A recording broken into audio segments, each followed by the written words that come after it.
worked at Fridays. Yes, I did. You had flair at Fridays. I had flair. I definitely had flair. I wore all the buttons. Did you have a favorite? I can't remember. You know, I was about 18, but I went with the program, man, and had the buttons, and I'm sure tried to rebel in any way that I could.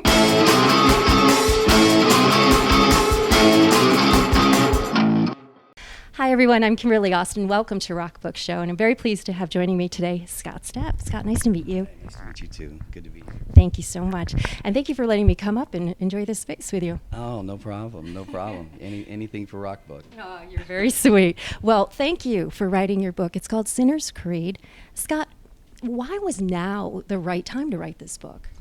It happened while it started as a process of self-discovery and a journey as I was seeking to cleanse some things from my life. And I was at the Betty Ford Center dealing with, something I address in Sinner's Creed, the alcohol and some of the drug problems I have and the disease of alcoholism.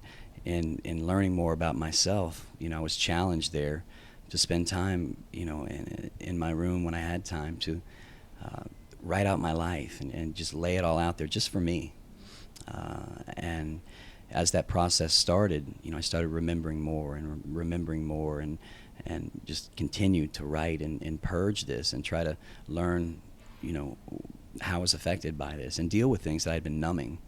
And through that process, and from some prodding from my wife and family and then my managers, I was put in touch with David Ritz, and the book was born.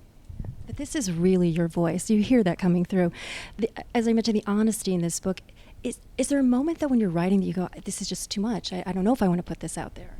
Definitely it was an emotional process, and especially when you're numbing these issues for so long.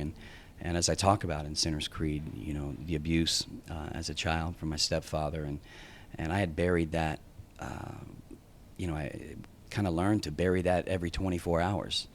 And so by the time I was an adult, I didn't realize the impact that still had on me and the trauma that I was living with in my life. And so it definitely an emotional process to go back and feel those feelings and continually feel them as you see and read in the book. And so it was something that ended up being very cathartic to rid myself of that and address those issues, and I'm still continuing to grow and learn, but this was the first step for me. It felt like I took a mess and it became a message, and kind of found purpose again. Yeah, and other messages that are going to be coming from you are the songs that came out of writing the book as well. Yes, most definitely. There's a song, Sinner's Creed, Pray for Sunrise, that I'd been working on for a few years prior. I just kind of was buried away, and as I was, I got to the end of the book, I just really felt like the song kind of had new purpose for me. It kind of hit me that, my goodness, this was kind of coming from a subconscious place that I hadn't really gotten to yet in my conscious mind, and it really was the soundtrack for the book, my life, and they just had to come together. And so, you get the book, Sinner's Creed, you get the song, for a limited time with the book, and I'm excited because they need to come together. And we should really explain too, what does the title Sinner's Creed mean? I tell you, it's just my statement of where I feel I am and who I am, and where I feel a lot of folks, they may use a different word than sinner, those who were brought up in the church and whatnot understand that, but it's here I am. I'm not perfect, and nor will I ever be, but here's what I have to say, and this is what I'm trying to live by, and this is where I am now, and it's my creed. There are a couple of things I want to talk about specifically from the book, and one of the quotes I found very interesting from you was that you said you lived your life black and white. There was no gray. Has that changed now? It has, and it took a long process, but it's still something that that I wrestle with because it was so ingrained in me as a child and throughout my life in the God that my stepfather introduced me to, and the opposing, loving God that my grandfather introduced me to, as you'll read in the book.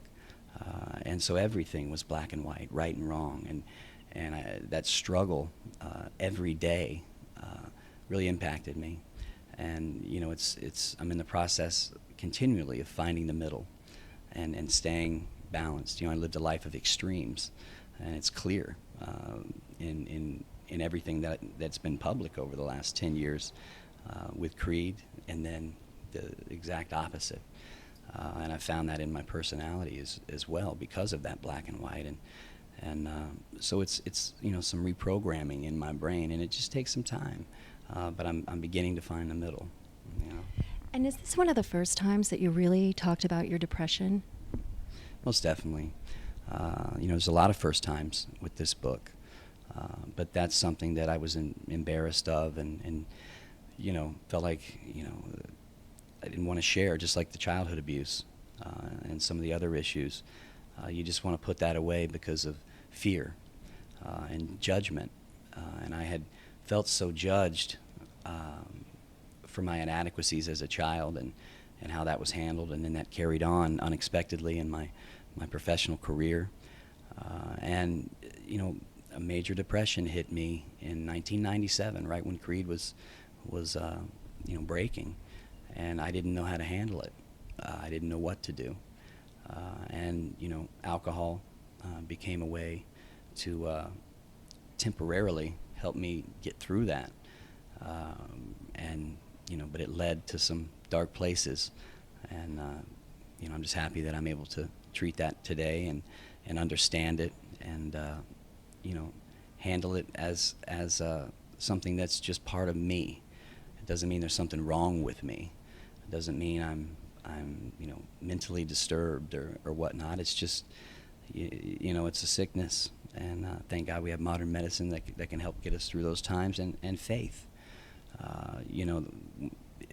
My faith, and even in my darkest times, even though there was some tons of confusion, I had no other place to look but up, and that can be a scary place. But I found that, as I began to see that consistent pattern of, unfortunately, only looking up when I was flat on my back. A lot of people do that. Yeah, but, I feel that faith carried me through. Yeah. And I also love it toward the end of the book, because this was another struggle of you with rock and roll, God and rock and roll, your stepdad, rock and roll. I did love when you said you got to listen to the Joshua Tree, because you kind of snuck that one by. Yeah, most definitely, most definitely. But at the end you say, finally, I get to celebrate God and rock and roll. Yeah, it was, my father told me the electric guitar was an instrument of the devil to manipulate us and lead us to hell.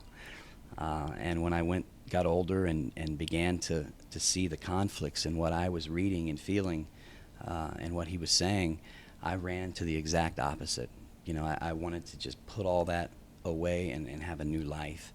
And so, I was involved in music since I was, as long as I can remember. And, I loved rock and roll. And so I abandoned those messages and ran the opposite direction. And today I realized that it's not black and white like we talked about. It's something that's a perfect union in my spiritual life and in my day-to-day life, and just loving music and expressing through that format. And you really got to experience that yesterday too with the kids from PS22. Tell me about that. That was amazing. The innocence, the purity, and the energy of those kids was inspiring to me. I needed that yesterday. The only thing I must remember is when there's nothing left to do, I pray for sunrise, the light will be here soon. I just pray for sunrise.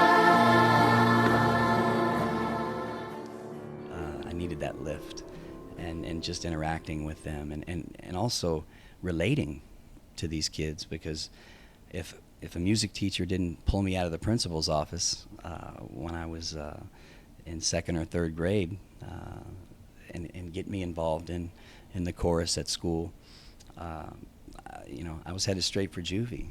I was a young kid who was, not able to maintain self-control and discipline in school. They had me in the principal's office for my classroom to monitor me, and to go from that to finding a purpose and something that I think was an escape for me and kept me off the streets. I ran free, from when school was out till 8:30, 9 o'clock at night, because my mom had to work to take care of 3 kids, and I was getting in some trouble. And a lot of these kids that were there at PS22 have the same story. And we were very low income, on welfare and food stamps and struggling. And, and a lot of the kids there too. And I could feel a bond and a connection. And I think I could definitely feel it when they were singing the songs. It's almost like they knew where it was coming from, and out of the mouth of babes, as they say. And it was just an amazing experience. And they've got a real earth angel there, teaching them and guiding them. And it was an amazing honor. Incredible. And what about for your own children? Do you feel now that maybe there's a message either in the book or that you've come to realize from writing the book? I think with my kids, I've always done the opposite of the extremes that were put on me, and I talked about that in With Arms Wide Open. I think that I also needed to write this book because I needed my kids to know the truth. And there's so much, garbage online and half-truths and stories that just become outrageous, that it was important for me to tell the real story, and even things that I'm not proud of, because I'm human and I can't run from that anymore. I can't. That's what makes us all the same. We got to quit hiding. And for years I did that, and no more. And I think that's a message too, that I was trying to share with my kids, is embrace who you are, and be you, and let's learn to love, and I think they'll understand when they get older their father a lot more, so it's definitely going to impact them at the right time. That's a beautiful gift to give, isn't it? Yeah, most definitely. And it's amazing, isn't it? Now that you've put this out there, and just like you found with so much of your music, it's a universality. There's, you're going to find so many people who say, I felt the same way, or I went through a similar thing. It's a beautiful process. Most definitely. I found in the recovery process, and in 12-step programs, and then as well as in my church, that service to others and helping others with their similar issues helps heal me. Yeah. And it's a two-way process. And it continues to help me grow as I share my story, and then it reciprocates, and that message to me, and that just fact of life has become a reality in my life, and I would never have gotten there without my wife and my family and others in my life that loved me and stuck by me through thick and thin, and helped me kind of repurpose my life and find a purpose for things that I hid in my house and never left for 4 or 5 years, because I was ashamed. I was embarrassed of not only things I had held inside since I was a child, but of how public my mistakes had been, and how seriously I was judged and criticized. Now, instead of looking at that with those negative feelings, that now is it's my credibility, it's my badge, and it's something that now has a purpose, because there are others that are going to face those same issues in music and in rock and roll, and in entertainment, and at various levels in their lives, at various degrees, and finding that purpose and coming through that really changes you, and has really begun a change in me, and and it's just been amazing so far. You got to read the book. Yeah. Check it out, Sinner's Creed, and the song that accompanies. And thank you for your time.